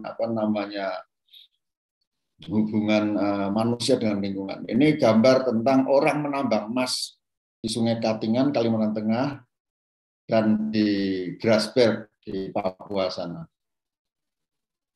Sama-sama menambang emas, yang satunya dilakukan oleh petani kecil, orang-orang cilik seperti ini, gitu. Dan yang satunya dilakukan oleh perusahaan multinasional raksasa. Luasan lingkungan yang dibuka itu berbeda. Ini gambarnya kelihatan kecil, tapi ini raksasa. Untuk jalan ini kalian harus pakai mobil raksasa untuk turun ke sini. Nah, orang itu takon karo Master Isnu sing tahu tekan kene. Sementara ini nambang emas dengan alat mesin semprot air, pompa gitu. Yang ini yang kecil ini oleh pemerintah dikatakan sebagai penambang emas liar, padahal ini nambang emas di kampungnya sendiri. Yang ini dikatakan sebagai penambang emas ilegal masuk hukum. Padahal yang nambang emas itu perusahaan Amerika dan tambangnya dilakukan di wilayah kedaulatan Republik Indonesia. Perbedaan skala usaha dan perbedaan perlakuan ini hanya bisa dijelaskan secara politis. Sama-sama nambang emas, rakyatnya sendiri, wong cilik dikatakan sebagai penambang emas liar, peti, penambang emas tanpa izin, yang satunya mengeruk gunung, memangkas gunung seperti ini dikatakan sebagai legal, boleh dan bagus, bahkan dilindungi. Dikirim resimen tentara untuk melindungi melindungi tambang emasnya dari gangguan protes rakyat sekitarnya. Sama-sama nebang kayu, angkut kayu, gitu. Yang satu ini nabang kayu kecil-kecilan, belandong kecil-kecilan di Jawa, gitu. Ngangkut pakai sepeda motor dimodifikasi, motor sak cempe ditumpaki di nggo kayu sak gelondong, 2 gelondong besar itu sampai dituntun lewat jalan gunung. Yang satunya pakai truk raksasa seperti ini. Gitu. Maling kecil kayak gini itu dulu dioyak-oyak sama polisi hutan. Ini pembalak hutan, penggarong perusahaan penjara hutan. Sementara yang mengambil ratusan kubik ribuan hektar seperti ini dikatakan sebagai perusahaan HPH yang legal. Diberi izin untuk membuka hutan ribuan hektar. Mengangkut kayu siang malam aman saja, tidak ditangkap polisi, tidak diapa-apai. Perbedaan ini hanya bisa diterangkan kalau kita memasukkan unsur politik di dalam urusan manusia, relasi manusia dengan hutan. Besar modal yang diperlukan, yang dilibatkan, cepretan rezeki yang dikeluarkan dan seterusnya. Sama-sama pelihara lembu, gitu. Di Petung Kriono, di Petung Kriono Pekalongan Selatan, seorang petani punya lembu 2 ekor sudah sangat kaya, rumangsane dadi wong sugih. Duwe pedet loro dipakai untuk bajak sawah, gitu. Sudah rumangsa seneng. Di Norwegia, peternakan itu sekarang hanya bisa jalan kalau satu petani mengurus 300 ekor sapi susu sekaligus. Kurang dari 300 ekor sapi sudah tidak efisien secara ekonomis, economically unfeasible. Perbedaan relasi manusia dengan sapi ini, yang seperti ini, 2 ekor sudah merasa kaya, yang satunya 300 ekor tidak boleh kurang. Itu hanya bisa diterangkan kalau kita ikut memasukkan faktor politik ekonomi. Struktur kapital dan struktur ekonomi yang menghidupi kedua masyarakat ini. Dua-duanya berbeda. Sama-sama beradaptasi dengan lingkungan, sama-sama menggunakan faktor lingkungan, spesies lingkungan yang sama, yaitu sapi. Tetapi konteks politik ekonominya dan format adaptasinya bisa menjadi sangat berbeda. Itu jenenge politik ekonomi. Dalam studi ekologi politik, para antropolog yang pelajari masyarakat kecil tetap memusatkan perhatian pada relasi kuasa dalam masyarakat. Dengan pandangan bahwa di dalam masyarakat desa yang terbatas populasinya dan tinggal di wilayah yang secara geografis terisolasi juga ada relasi kuasa yang bermain. Dulu orang itu membayangkan, punya pandangan ideal, atau idilik, seolah-olah masyarakat desa itu masyarakat yang demokratis, masyarakat yang setara, highly setara, bahasa Inggrisnya apa setara, apa Mas Gunawan setara bahasa Inggrisnya? Equal, Pak. Iya, highly equal, ya, benar, highly equal gitu. Tapi di tangan atau di pandangan para ahli antropologi ini, political ecology, wah itu pandangan itu omong kosong saja. Di desa itu ada stratifikasi yang sangat keras gitu. bahkan di wilayah yang seolah-olah kita bayangkan makmur, merata, uripe ayam, tentrem, itu ternyata ada kelompok yang tidak punya tanah sama sekali. Ya. Ada kelompok miskin desa yang saking miskinnya itu tidak punya apa-apa. Untuk bisa hidup mereka harus numpang pada petani yang lainnya, harus ngenger dan sebagainya. Dulu, waktu saya masih kecil, tahun swidak, tahun 20 itu kami orang Jawa itu punya istilah ngenger, yaitu anak orang miskin, anak petani miskin yang dititipkan pada orang kaya atau orang sedikit makmur di desa, petani yang punya tanah, untuk hidup di sana. Ngenger. Terserah nanti kamu di sana diperintah jadi apa, ya ikut motong rumput, ikut cari kayu, ikut bersihkan rumah, ikut mencangkul kebun. Yang penting bisa ikut makan, bisa hidup, numpang hidup, ngenger, bocah ngenger. Sekarang generasi kalian ini tidak ada lagi istilah ngenger. Karena orang Jawanya sudah makin makmur, sehingga petani Jawa itu tidak lagi perlu menitipkan anaknya kepada keluarga lain supaya anak itu bisa tidak tiwas di perjalanan.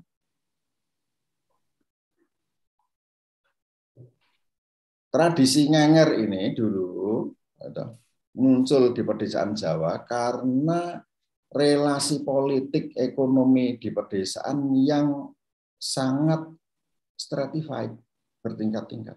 Ada kelompok yang benar-benar miskin, sampai untuk menjaga kehidupannya saja mereka harus bekerja dengan susah payah, harus nitipkan anak kepada keluarga lain.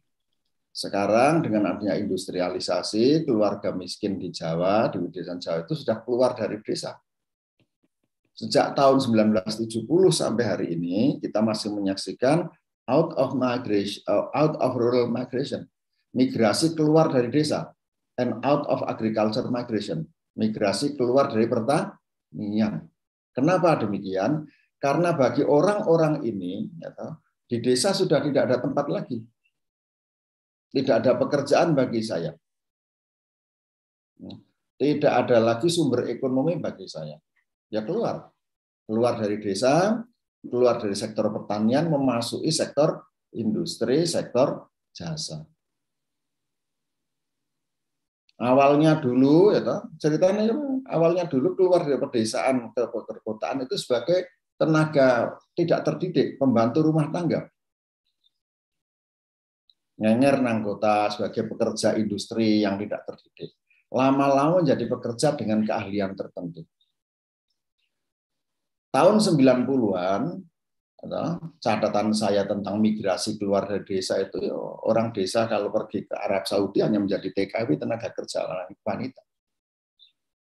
Hasil pengamatan saya hari ini, setiap kali saya pergi ke Eropa, itu dalam pesawat saya itu selalu ketemu dengan rombongan pemuda, kulit ireng-ireng, potok-potok, atau ngomong itu, kapan mari ngentikan. Akhir karunya, Pak Gedene, Rika nyambut gawe ini apa? Tanya, Kak D, kamu kerja apa di sana? Saya bilang ya, saya kerja di perikanan. Mereka ini rombongan pemuda yang menjadi nelayan, menjadi awak kapal nelayan. Mereka bekerja di Genoa, di Eropa Selatan. Ada yang kemudian dari Amsterdam masih pergi lagi ke utara, ke Norwegia, menjadi awak kapal di Norwegia. Ada lagi yang masih terbang menyeberangi Pasifik ke Newfoundland, menjadi awak kapal di Kanada. Ada yang terus sampai ke Peru sana, menjadi awak kapal penangkap ikan di Peru. Berubah. Ada juga kemudian rombongan tenaga kerja yang bukan nelayan tapi bekerja di sektor bangunan, terdidik lulusan STM, pemuda-muda. Ini berubah. Dan perubahan ini menunjukkan bagaimana dulu di Jawa pedesaan ada stratifikasi sosial yang ketat, dan orang keluar dari stratifikasi yang sosial ketat, melawan. Tidak mau kami hidup ngenger dan sebagainya. Kami ingin menjadi warga negara Indonesia yang sama dengan orang yang lain dan bermartabat. Pergi keluar merantau. Ngono kira-kira ya, Mbak. Ada pertanyaan lagi nggak? Kalau nggak ada, saya lanjutkan. Saya masih punya waktu 20 menit lagi. Berikutnya adalah dari political ecology, para antropolog itu masih bergerak lagi, ya toh?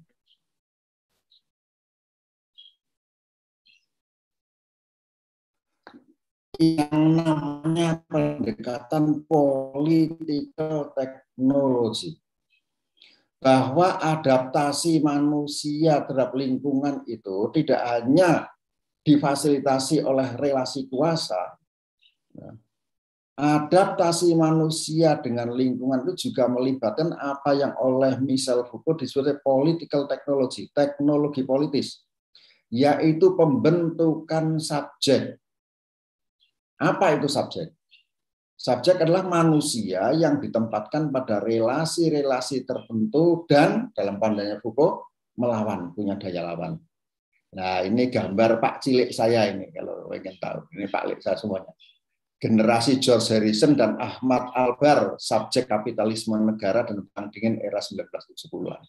Ini foto dari perkebunan saya pengembara kesan dengan Mas Gunawan. Fotonya ini foto generasi tahun 70-an dulu.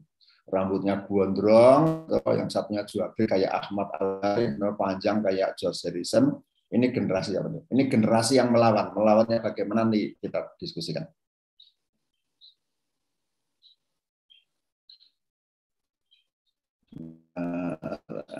Oke.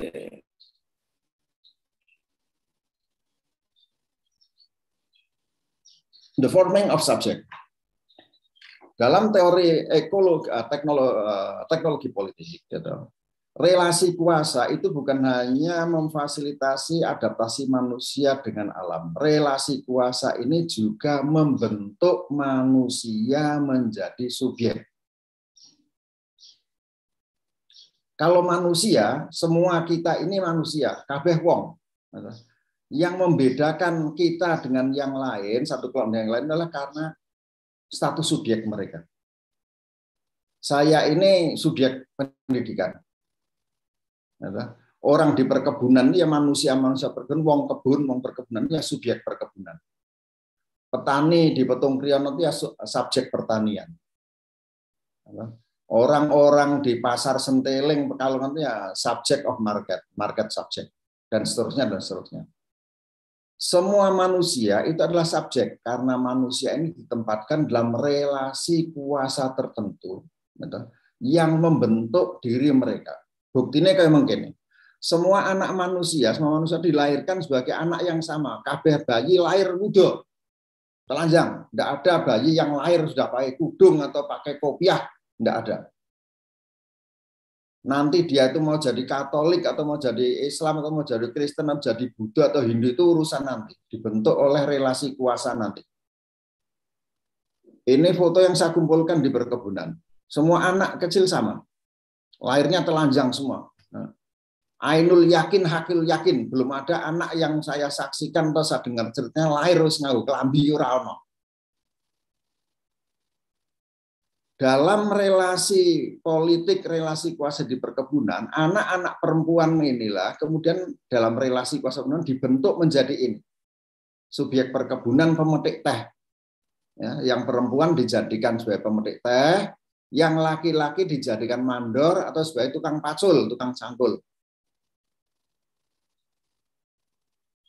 Tidak ada satu anak manusia pun yang sudah dilahirkan sebagai pemetik teh atau sebagai buruh cangkul atau sebagai mandor atau sebagai dosen atau sebagai mahasiswa. Relasi kuasa di mana dia berada itulah yang kemudian membentuk dia itu jadi apa. Mau jadi mahasiswa, mau jadi pekerja perkebunan, mau jadi petani, mau jadi prajurit, mau jadi pengusaha swasta, mau jadi pedagang, mau jadi ahli agama, mau jadi tukang batik, itu dibentuk oleh relasi-relasi politik ekonominya. Dalam pandangan Michel Foucault dan para pengikut teknologi politik, antropologi itu bukan studi manusia. Antropologi itu adalah studi subjek. Manusia dalam posisinya di relasi politik ekonomi tertentu. Tidak manusia yang bebas, ucul, tidak ada. Semua manusia hadir dalam relasi politik ekonomi tertentu, relasi kuasa tertentu. Dan relasi politik ekonomi, relasi kuasa ini membentuk manusia tersebut.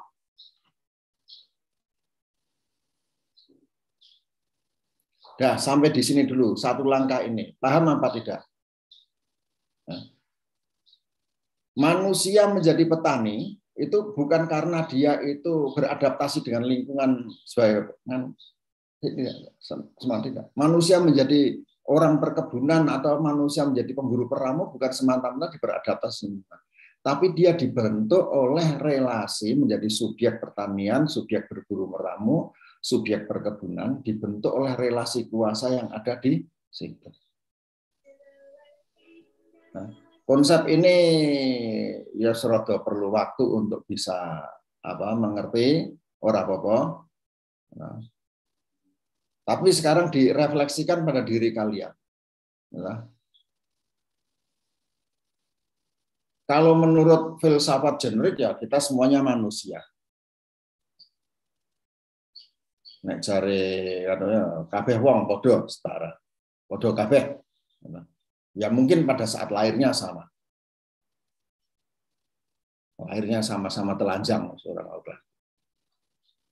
Tapi ketika menjadi manusia besar dewasa ini dibentuk menjadi subjek-subjek tertentu. Dan setiap manusia itu ya bisa menjadi subjek berbagai relasi yang berbeda. Kalau dalam teori sosiologi klasik itu ya mengambil peran yang berbeda. Di rumah saya menjadi subject of kinship, ya, subjek kekerabatan. Saya diatur oleh struktur kekerabatan sebagai bapak dengan hubungannya dengan anak saya, sehingga saya dipaksa oleh struktur tadi saya harus membayar SPP anak saya. Nah, sebagai subject of kinship saya juga diberi posisi sebagai anak, sehingga saya tidak boleh sembarangan ngomong keras sama ibu saya, ngomongnya harus baik-baik dengan halus. Tidak boleh kurang ajar sama bapak saya atau pak cilik saya, pak gede saya. Sebagai subject of kinship, saya diwajibkan setiap tahun saya harus nyadran ke kuburan kakek saya dan moyang saya yang lain. Dan seterusnya, dan seterusnya.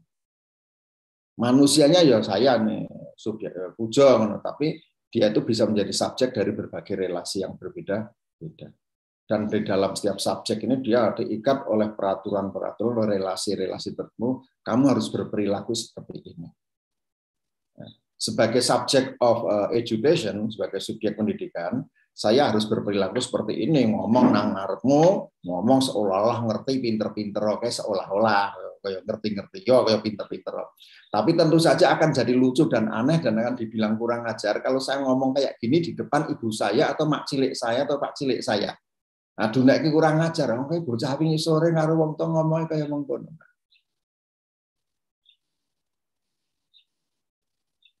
Saya juga subject of friendship, subjek kekerabatan. Jadi kawan saya, tak cerita nih, kawan saya itu Bu Erni, itu kawan saya sejak kecil. Jadi bisa dibayangkan, ya, apa komentar Bu Erni, ya, saya manggilnya Ninin, apa komentar Mbak Ninin, Bu Ninin itu, seandainya kami itu reuni, kumpul karo kanca-kancane aku, Bu Erni, Bu Hairunisa, dan apa namanya Bu Rini, Pip Darmanto, apa namanya Hisulaton dan sebagainya, dan saya lantas berlagak kayak begini. Aduh nek iki kemakalah kemliti kowe jo. Karo kancane wis seolah-olah berlagak sok tahu. Nah, jadi setiap relasi sosial itu juga relasi kekuasaan yang membentuk subjek tertentu dan memaksa kamu harus berperilaku seperti ini. Sampai di sini dulu.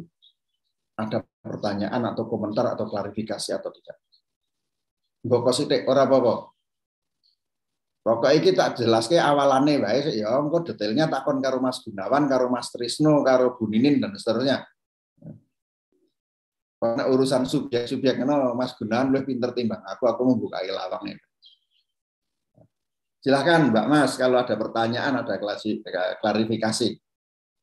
Sebelum saya lanjutkan dengan poin yang terakhir. Baik Prof, di kolom chat ada satu pertanyaan dari Lutfi Mailatun. Izin saya bacakan ya Prof. Oh silahkan Mbak.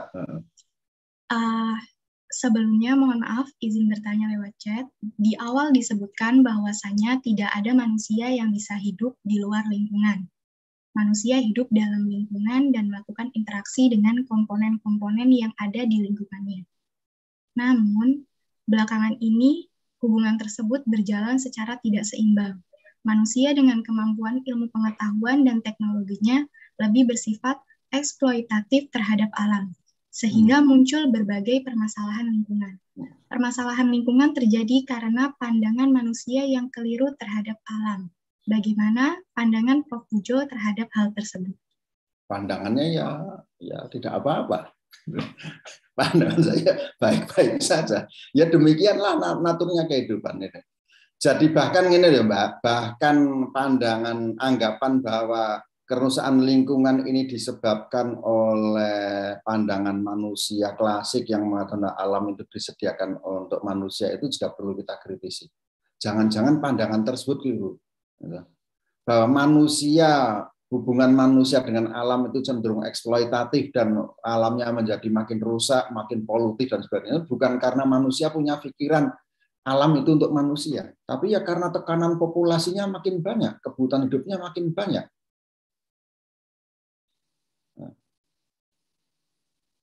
Dan bagaimana pandangan kita semua terhadap ini, dulu itu ada pandangan para antropolog yang mengatakan ya idealistis bahwa manusia itu hidup selaras, seimbang dengan alam dan sebagainya, menjaga kebaikan. Tapi ternyata tidak. Para ahli evolusi mengatakan dari dulu sampai sekarang manusia itu selalu eksploitatif terhadap alam. Masyarakat yang kita bayangkan ideal memelihara alam itu ya ternyata ya tidak, kabeh yang rusak. Di kalangan para pegiat NGO itu mereka pernah punya pandangan bahwa orang Dayak itu, orang di Kalimantan, Peladang itu memelihara alam. Tapi observasi historis menunjukkan ya tidak, hutan di Kalimantan itu rusak yang ternyata akan dikerjakan oleh para peladang sendiri, dibuka dan sebagainya. Memang ketika populasinya masih sedikit, perladangan itu bisa tidak merusak hutan, tapi ketika populasinya makin banyak ya rotasi ladangnya makin pendek, hutannya berubah jadi padang rumput. Dan terus seperti itu. Jadi memang kecenderungan manusia saat ini, kalau mengikuti pandangannya Marvin Harris tadi, akan terus semakin merusak alam, selama jumlah populasinya tidak dikendalikan. Jadi manusia memang harus bekerja untuk mengatur reproduksi spesiesnya. Bukan hanya memproduksi materi untuk pemenuh kebutuhan hidup, tapi juga harus menjaga reproduksi dirinya. Kalau tidak, semua bentuk kehidupan itu memerlukan energi. Jadi akan menyakap energi. Semakin besar populasi spesies, semakin besar energi yang disakap dari alam. Dan kalau alamnya tidak mampu, ya alamnya kolaps. Ngono kira-kira Mbak pandangan evolusioner, pandangan apa? Pandangan ya ora pesimis ya, realistisnya seperti itu. Saya lanjutkan ya, masih punya waktu 6 menit, satu langkah lagi.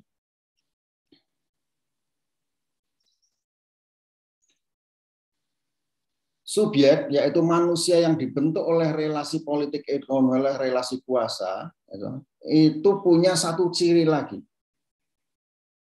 Di samping mereka itu dipaksa untuk patuh, dipaksa untuk menjadi manusia dalam format tertentu, mereka itu punya yang namanya daya lawan. Semua subjek itu melawan. Subjek dibentuk oleh relasi kuasa, dan subjek itu besar kecilnya melawan kekuasaan tersebut. Ini kalau gambarnya bisa kalian lihat, ini bagaimana subjek perkebunan Mbak Yu Pemetik ini. Dia melawan pada mandornya. Perlawanannya dibungkus dalam posisi mereka sebagai subjek perempuan perkebunan, tidak boleh keras, tidak boleh ngomong kasar. Jadi tapi kalian bisa lihat di foto ini. Ini foto sing motret Mas Gunawan. Bisa menunjukkan ekspresi Ibu Pemetik ini. Ekspresinya bahagia atau kecewa atau gimana menurut kalian coba? Kalau menurut saya ini orang kecewa. Bekerja 1 bulan, panas terik, hujan, bawa barang, naik turun gunung, metik teh. Waktu bayarnya cuma tinggal Rp10.000 di tangan. Kecewa. Protes sama mandornya, "Ndor lah kok hasil saya cuma segini." Mandornya jawab pakai catatan, "Lah ini catatannya kayak gini kok yuk." Yang laki-laki juga protes, cuma karena dia tuh laki-laki ya toh, bahasanya itu lain, gayanya lain, ya, subjek laki-laki itu boleh ngomong keras dan sebagainya, ya dia wani ngeyel. Ngomong sakmene ndor, gitu kan, sambil matanya agak mendelik sedikit, sementara yang perempuan dikluk, gitu kan. Nah, semua subjek ini melawan.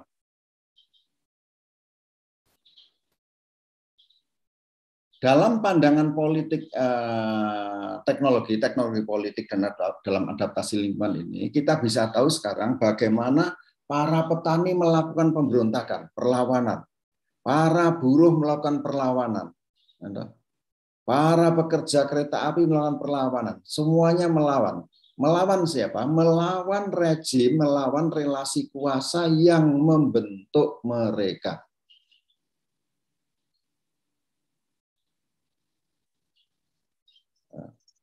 Ini cerita pemetik teh, riset saya di perkebunan di Pekalongan Selatan.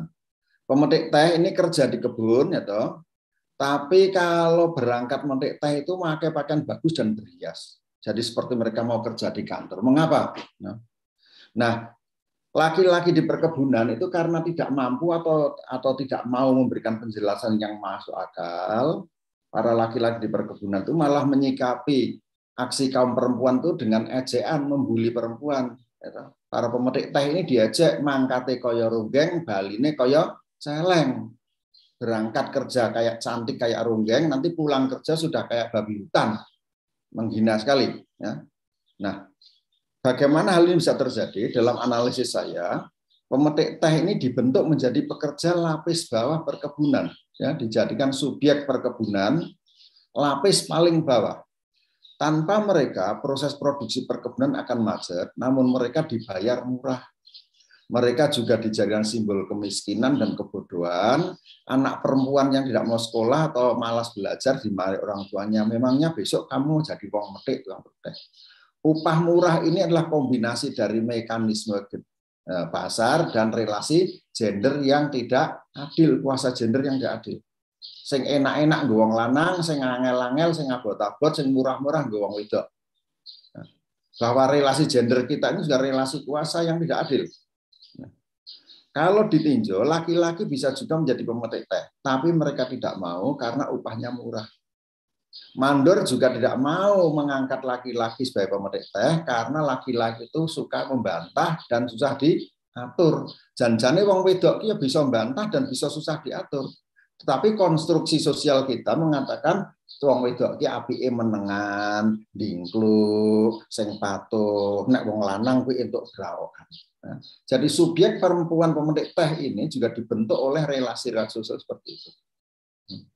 Kerja di kebun di bawah pimpinan mandor laki-laki menjadikan manusia perempuan pemetik teh ini menjadi subjek seksual di perkebunan. Di EC mangkati kaya ronggeng baline kaya celeng. Nah, subjek perempuan ini melawan. Perlawanan mereka adalah dengan tadi tampil cantik. Jadi mereka tampil cantik ini adalah unjuk rasa mereka bahwa walaupun saya ini bekerja di kebun teh yang panas, yang hujan, saya juga orang yang bekerja. Saya berusaha mencari nafkah yang halal untuk makan anak dan keluarga saya. Jadi jangan saya dihina. Jadi para pemetik teh ini dengan bahasa mereka sendiri, dengan gaya mereka sendiri melakukan perlawanan terhadap rejim, terhadap relasi sosial yang membentuk mereka menjadi subjek perkebunan lapis paling bawah. Dah jam 10.40. Kalau kawan-kawan punya pertanyaan, komentar sampai di sini. Cerita saya tentang palm oil, tentang perkebunan sawit untuk cerita berikutnya. Kalau sekarang waktunya orangnya enggak. Silakan, kita masih punya kesempatan untuk berdiskusi, tanya jawab. Monggo.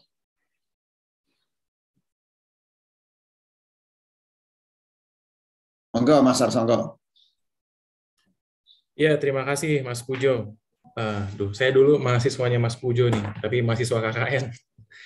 Saya mau nanya terkait ini Mas Pujo tadi, kalau di Mas Pujo cerita tentang pemetik teh ya, pemetik teh itu saya ngelihatnya sebagai pemanen begitu ya Mas Pujo ya, pemanen daun teh itu. Kalau di teh dia menjadi lapis paling bawah tadi cerita Mas Pujo, tapi ini sedikit berbeda, bukan sedikit malah agak berbeda sekali dengan di kasus cerita di sawit, di mana pemanen itu kalau saya lihat mereka menjadi lapis yang atas gitu, karena upahnya paling tinggi dan lain sebagainya. Apakah ada relasi gender juga di situ? Karena kalau kita lihat, karena di sawit itu pemanen udah pasti, saya nggak pernah lihat soal pemanen ada yang perempuan di sawit. Itu bisa cerita Mas Pujo terkait itu. Terima kasih. Kalau di kasus sawit hingga hari ini, pemanen ini masih menduduki posisi yang kuat karena struktur pasar. Jadi jumlah mereka terbatas. Sehingga para petani sawit, pemilik kebun ini yang repot kalau sampai nanti waktu panen tiba, atau tidak ada orang yang datang untuk memanen. Nanti panen mereka bisa gagal, penghasilan mereka bisa hilang. Sehingga permintaan panen petani itu bisa sangat itu nanti saya ceritakan pada kasus pada studi tentang sawit akan saya ceritakan. Nah, saya kira nanti kalau dipelajari lebih lanjut juga akan nampak bahwa secara sengaja para pemanen sawit di Kalimantan ini juga melindungi pangsa pasar mereka, membatasi agar tidak sampai banjir pemanen, agar harga tenaga kerja mereka tetap tinggi. Panen tidak bisa dilakukan oleh perempuan, ya panen sawit ini perlu tenaga luar biasa. Saya kira perempuan itu ya bisa, tapi perlu latihan yang berat, untuk bisa bawa egrek dan bisa mengangkut. Saya melihat bagaimana para petani ini, para pemanen bekerja sama suami istri menjadi pemanen bareng itu ya ada. Suaminya yang manen, yang jatuhkan sawit dari pohon ke tanah, nanti istrinya yang bantu ngangkutin atau mengumpulkan brondolan yang jatuh. Jadi ada pembagian kerja secara gender dan suami istri bekerja. Bahwa harga mereka itu masih tinggi karena jumlahnya masih banyak, masih sedikit dan sengaja dipelihara seperti itu saya kira. Mono Mas Arsongko. Suwun Mas Pujo. Berikutnya Mbak 1011. Aku ora weruh jenengmu, memang sosan tok. Silakan Mbak. Baik, terima kasih atas kesempatannya Pak. Saya Anisha Ramadhani dari Prodi Pendidikan Sosiologi dan Antropologi. Izin bertanya Pak, terkait relasi kuasa, pada dasarnya orang yang mempunyai kekuasaan tertinggi terkadang lebih semena-mena dengan rakyat kecil. Apakah ada cara khusus yang dilakukan dalam upaya penyeimbangan relasi kuasa, Bapak? Terima kasih. Ya, ada, Mbak. Jadi perjuangan untuk melawan kekuasaan yang semena-mena terpusat ini sudah ada sejak hari dulu. Dalam studi antropologi mengenai masyarakat tribalistik, itu masyarakat kesukuan, masyarakat tribe itu, salah satu ciri umumnya adalah mereka itu tidak punya kata terima kasih. Ini apa gitu, karena menurut aku, kenapa mereka tidak pernah ngomong terima kasih? Ternyata dalam analisis mereka, terima kasih itu adalah ungkapan dari saya hutang pada kamu. Dan dalam relasi hutang ini, orang yang memberi hutang posisi sosialnya lebih tinggi daripada orang yang menerima hutang. Pada masyarakat tribalistik, orang menolak untuk terlibat dalam relasi hutang. Relasi hutang itu adalah pertukaran sosial dengan pembayaran tertunda. Terima hari ini, mengembalikannya besok, atau besoknya lagi, atau tahun depan.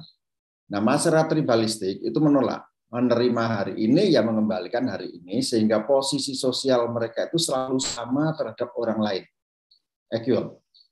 Dengan demikian, mereka melindungi dirinya supaya tidak menjadi target power exercise orang lain. Karena orang yang berhutang itu selalu ada di bawah dan bisa dijadikan target exercise powernya orang lain. Itu salah satu mekanisme tradisional di dalam membendung kekuasaan satu orang dan orang yang lain. Tapi exercise ini tidak selalu berhasil dan tidak efektif dalam masyarakat yang kompleks. Dalam masyarakat yang kompleks, Aristoteles dan Plato kemudian mengeluarkan gagasan demokrasi. Orang memberikan mandat kepada orang lain untuk memegang kekuasaan dengan cara orangnya dipilih, dengan cara orang tersebut diminta tanggung jawabnya kepada publik. Jadi res publica untuk kepentingan orang banyak itu juga merupakan upaya sosial politik untuk mengendalikan agar tidak ada orang yang secara semena-mena berkuasa dan bisa mengeksersis kekuasaannya pada orang banyak. Akan tetapi sejarah kita menunjukkan bahwa upaya ini tidak selalu berhasil. Karena dari zaman ke zaman yang muncul adalah bahwa masyarakat yang konon demokratis dan sebagainya itu masyarakat ternyata menjadi masyarakat yang semakin terstratifikasi. Ada kelompok yang sangat elit dan ada kelompok rakyat biasa. Bisa kau bayangkan bahwa di Indonesia yang konon kabarnya belum makmur-makmur amat itu ada 50 orang terkaya di Indonesia, urutan yang paling buncit, paling ke-50 itu, harta kekayaannya itu pernah saya taksir itu kira-kira.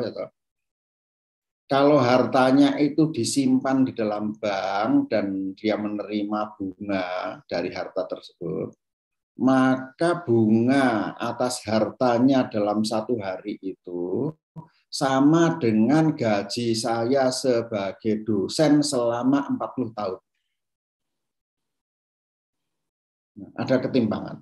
Dan orang atau manusia dengan aset ekonomis besar ini ya tentu saja berkuasa dan tidak bisa dikendalikan. Jokowi aja tidak bisa mengendalikan. Pak, kamu patuh dengan hukum? Enggak, hukum saya beli. Kalau gitu kamu harus nganut dengan kami. Ya. Kalau enggak, hartamu saya sita. Hartanya dipindah ke Singapura. Jadi ketimpangan relasi politik ini ada terus dan makin hari makin tajam. Sehingga akhirnya memunculkan gerakan di tingkat dunia yang namanya Occupy Wall Street tahun 2000 berapa itu, menduduki Wall Street. Ketika para pemuda dan rakyat banyak Amerika Serikat sadar bagaimana ada 1% warga Amerika Serikat yang kekayaannya itu melampaui jumlah total kekayaan berkali-kali jumlah total harta yang didistribusikan pada 99% warga Amerika Serikat. Mereka protes. Dan orang super kaya ini bisa kamu bayangkan. Orang sekaya Jeff Bezos atau siapa yang punya Tesla itu berada di luar jangkauan pemerintah manapun, berada di luar jangkauan kontrol politik demokrasi. Wong belum apa-apa mereka sudah siap-siap bikin pesawat angkasa luar, Pak. Nanti kalau orang di dunia ini mengatur mereka terlalu banyak, mereka akan bikin koloni sendiri di planet Mars, dikuasai oleh siapapun. Dan mereka yang akan mau jadi raja. Yang boleh ikut ke planet Mars ya suka-suka mereka. Ditentukan oleh mereka, mungkin yang paling kaya, mungkin yang paling pintar bikin program komputer, mungkin yang paling pintar ini dan sebagainya. Mereka yang menentukan. Itu fakta pahitnya. Ya, dalam dunia yang konon demokratis ternyata faktanya kita tidak demokratis. Faktanya ada perbedaan kekuasaan yang makin hari semakin timpang. Kita punya alat untuk mengidentifikasi apa yang terjadi, tetapi sampai hari ini belum punya alat untuk memberikan solusi bagaimana menyelesaikan persoalan ketidakadilan. Tapi paling murah ya mulai ngerti, oh ada persoalan ini itu. Itu lebih baik daripada kita tidak tahu sama sekali. Karena kalau kita tidak tahu apa persoalannya, kita akan gagal melakukan diagnosis. Dan kalau diagnosisnya keliru, maka obat yang kita tawarkan, istilah dokter Goyono diagnose, kemudian ada pengobatan, treatmentnya juga akan keliru. Nah, kira-kira seperti itu, Mbak. Baik, Pak, matur nuwun. Moderator masih ada waktu apa tidak? Sudah cukup, Pak. Ampun, deh. Dah, waktunya udah habis, kata moderatornya, Ora S. Waktu selesai, time is over. Terima kasih atas partisipasi kawan-kawan sekalian. Atau hari Sabtu harusnya libur, malah guru kayak aku ngomong kosong kayak mungkin ini.